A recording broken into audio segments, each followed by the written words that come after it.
అదే RTV app వార్తల్ని క్షణాల్లో చదివే అవకాశం ఉంటుంది. ఒక న్యూస్ పేపర్, ఒక టెలివిజన్ ఛానల్ మీ చేతుల్లో ఎప్పుడూ ఉంటాయి.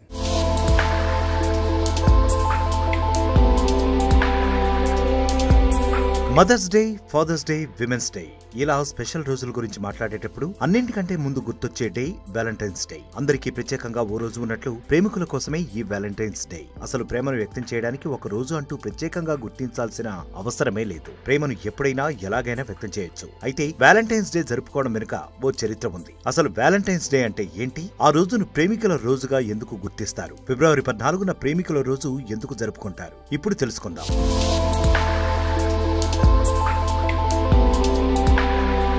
వ్యాలంటైన్స్ డే ఎందుకు జరుపుకుంటారు అన్న ప్రశ్నకు రకరకాల సమాధానాలున్నాయి. వేర్వేరు చరిత్రలున్నాయి. అందులో బాగా ప్రాచుర్యంలో ఉన్నది మాత్రం వ్యాలంటైన్ గురించి. ఈ వ్యాలంటైన్స్ డే ఇప్పటిది కాదు, క్రీస్తు శకం 270 నాటిది. హింస, స్వార్థం, ద్వేషం లాంటి దుర్గుణాలపై పోరాటానికి ప్రేమను మించిన ఆయుధం లేదని నమ్మేవాడు క్రైస్తవ మత గురువు వ్యాలంటైన్. క్రీస్తు శకం 270 కాలంలో రోమ్ లో ఉండేవాడు. తాను నమ్మిన ప్రేమ సిద్ధాంతాన్ని యువకులకు బోధించేవాడు. యువతీ యువకుల మధ్య ప్రేమ చిగురించేలా చేసేవాడు. అంతేకాదు, ప్రేమలో మునిగి తేలుతున్న యువతీ యువకులకు దగ్గరుండి మరీ పెళ్లి కూడా చేసేవాడు. ఆ సమయంలో రోమ్ ను పాలిస్తున్న చక్రవర్తి పేరు క్లాడియస్. క్రూరాతి క్రూరమైన రాజు. ప్రేమ పెళ్లిళ్లు కాదు కదా, అసలు పెళ్లిళ్లంటేనే ఆ చక్రవర్తికి ఇష్టం లేదు. అందుకే పెళ్లిళ్లపై నిషేధం విధించాడు.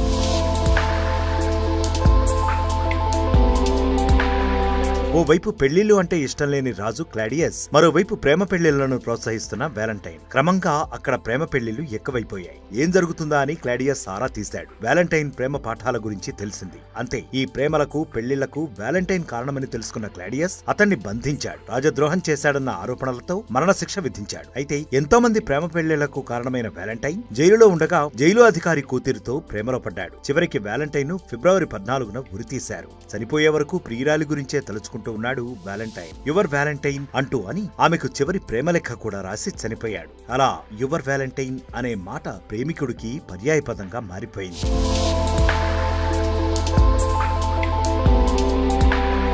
ఫిబ్రవరి 14న వ్యాలంటైన్ ఉరితీశారు కాబట్టి అదే రోజున ప్రేమికుల రోజు జరుపుకోవడం ఆనవాయితీగా మారింది. అయితే భారతదేశంలో మాత్రం ప్రేమికుల దినోత్సవం జరుపుకోవడం 1990వ దశకంలో మొదలైంది. ఆర్థిక సరళీకరణ తరువాత వ్యాలంటైన్స్ డే ఇండియాలో పాపులర్ అయింది. దీనిపై ఎన్నో వివాదాలు కూడా ఉన్నాయి. ప్రేమికుల రోజు భారతదేశ సంస్కృతి కాదంటూ వ్యతిరేకించే వాళ్లు ఉన్నారు. వ్యాలంటైన్స్ డే వచ్చిందంటే చాలు పలు హిందుత్వ సంస్థలు ధర్నాలు, ఆందోళనలు, గొడవలు చేయడం చూస్తూనే ఉంటాం. ఇక ప్రేమికుల రోజు కార్పొరేట్ కంపెనీలు సృష్టించిన మాయా అన్న వాదన మరొకటి కూడా ఉంది. ఎందుకంటే వ్యాలంటైన్స్ డే సందర్భంగా 100 కోట్ల వ్యాపారం జరుగుతూ ఉంటుంది. ఏది ఏమైనా ప్రపంచమంతా ప్రేమికుల మనసుల్లో వ్యాలంటైన్స్ డే కు ప్రత్యేక స్థానం అయితే సంపాదించుకుంది.